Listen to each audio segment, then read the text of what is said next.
We have seen until now how we can post data in the RESTful Booker API, and we did it pretty old school. I mean, with the body, this big formatted body from the JSON, and I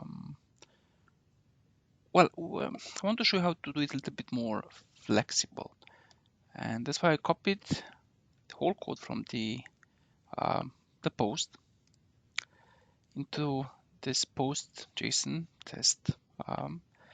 And what we want to do is to take such a custom body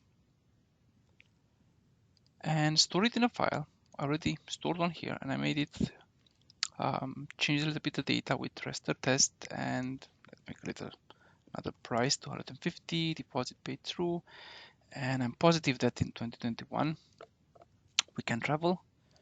Oh, that's a huge booking date, but it's okay. And basically, what I want to add here is code to read the JSON file,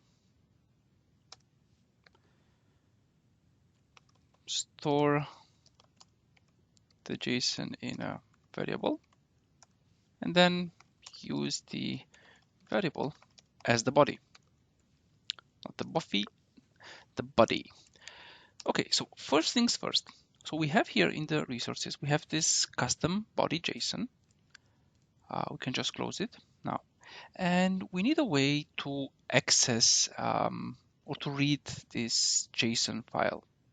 So we're going to say file reader, yeah, and let's call it, I don't know, API reader, and we make a new file reader. And here we need to enter the file name. So how do we get the file name? And actually, not only the file name, we also need to enter the full path to the file. And we basically just do copy, and we do absolute path. Well, that's a little bit too much. Okay, I meant to say you do copy path, and then you copy the path from content root. Okay. And you see now that the file reader is red, and let's just hover over it, and we need to add an exception because it may, it may be that our test cannot find the file, and therefore it will throw an exception. Okay, so now we have a reader. What we also need to do is add a JSON parser, so we need a way to parse the JSON. And similar, say JSON parser, and we have a new JSON parser. Okay, and now we will parse. You see, they're not grayed out, but they're not really a little bit faded, which means we need to use both the API reader and the JSON parser. And we're going to do the following. I'm going to say object, and let's say object, and then JSON parser, parse, and then API reader. And you see the parser also is red.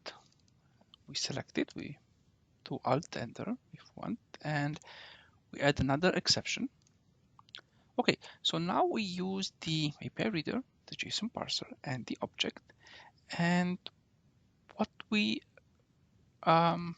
still need to do is basically what it says here, store the JSON in a variable.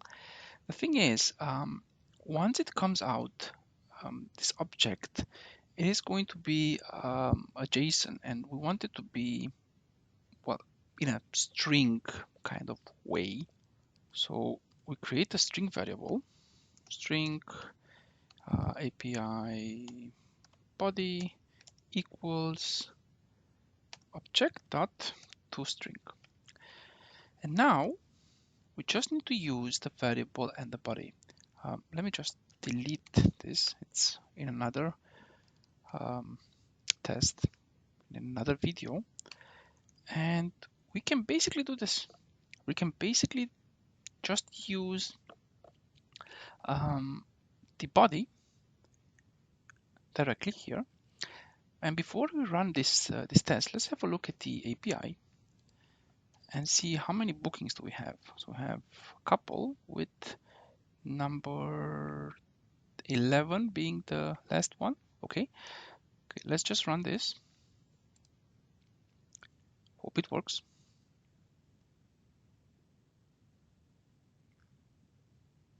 So apparently it worked. And let's just here make another request. We see we have booking number 12. Let's open booking number 12. And it's our booking. Perfect. You might have said, or you might have wondered, why don't we check it over here? We will, but not in this video. Thank you for watching this video, and I'll see you in the next one. Have a good one. Bye-bye.